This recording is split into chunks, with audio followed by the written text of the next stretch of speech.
Hi, everybody. Welcome to this special episode of The Political Ledger. I'm Jenny McIsaac, Chief Experience Officer, and to my left is Rod Phillips, Canaccord Genuity's Vice Chairman and former Ontario Finance Minister.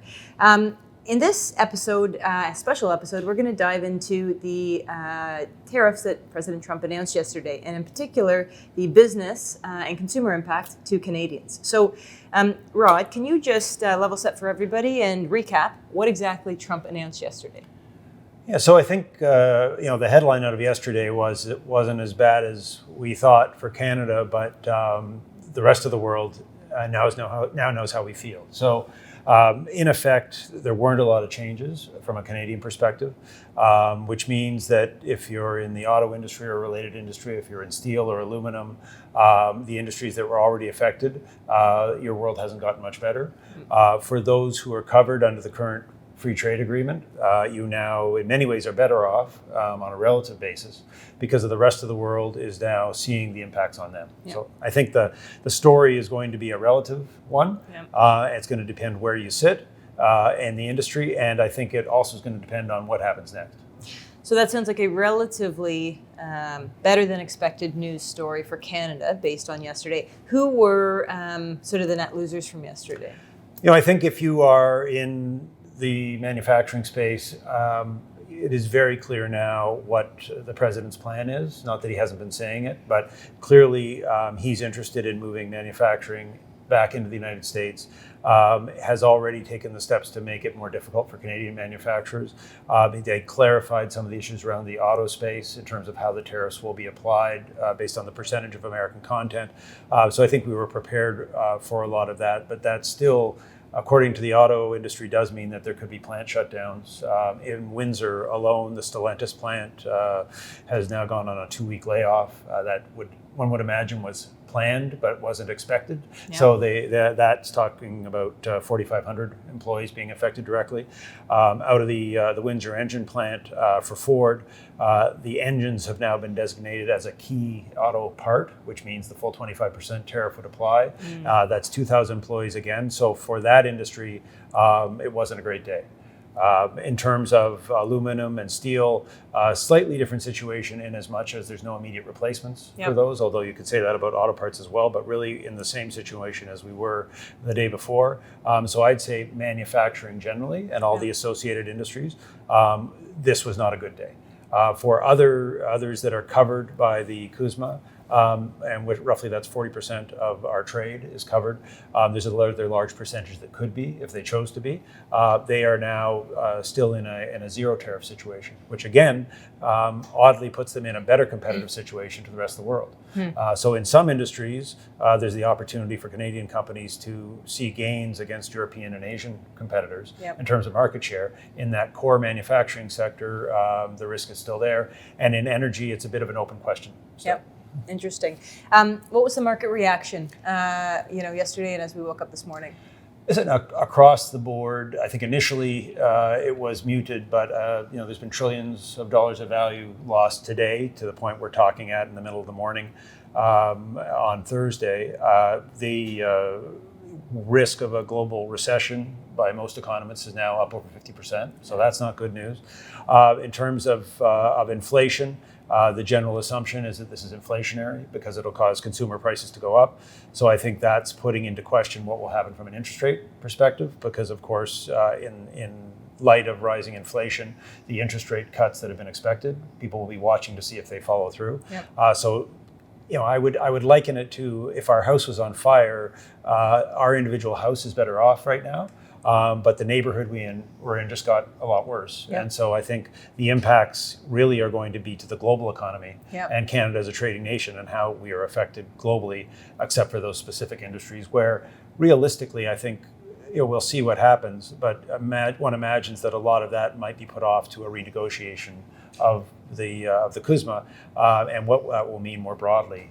For instance, to sectors like dairy and timber and some of the areas that have always been irritants for the Americans. Now, you talk about using the analogy of our neighbors. Coming out of yesterday, which of our neighbors around the world were most affected and maybe surprisingly most affected?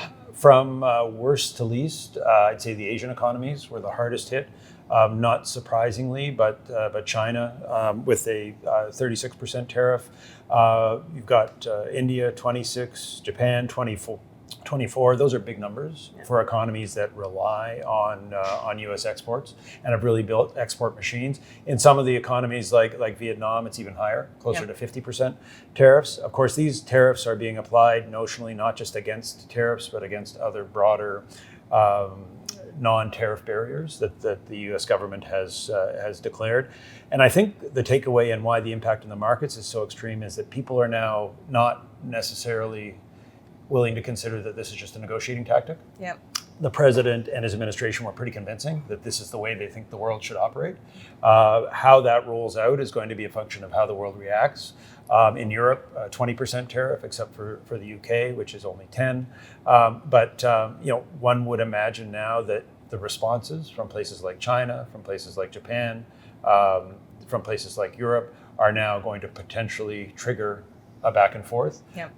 But if this is actually going to be U.S. policy, and I think the president's been pretty clear that he believes this is the centerpiece for his objective of, as he said, making America wealthy again, then I guess it'll be a matter of whose nerve will hold. Yep. But having a global recession theoretically wouldn't help anybody, and yet he seems pretty determined to change the rules of play on a permanent basis. A global recession would clearly impact Canadian consumers. Interest rates would affect Canadian consumers. How else should the average Canadian consumer, an investor, be digesting this news and thinking about implications? Yes, I think people have to watch now the reaction from other governments, including the Canadian government, of course, interestingly, in the middle of a federal election, so that can't be ignored. But the Prime Minister has stepped away, is having a meeting with First Ministers today where they'll talk about potential retaliations. I think we've already seen some of the premiers, including Premier Ford and Premier Smith, talk about some success they believe that has been had as a result of the tactics that they've taken, whether that means that they want to lean harder into retaliation or settle back and maybe take Canada off the menu.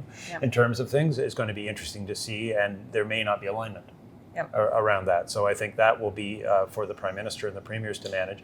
In terms of individual investors and businesses, depending on who you are, the impacts will be different. So it sounds like the tariff strategy may be to try to minimize the impact on Canadian consumers. So, some of what government officials have talked about is, products that can be replaced within Canada would be the ones that we focus on.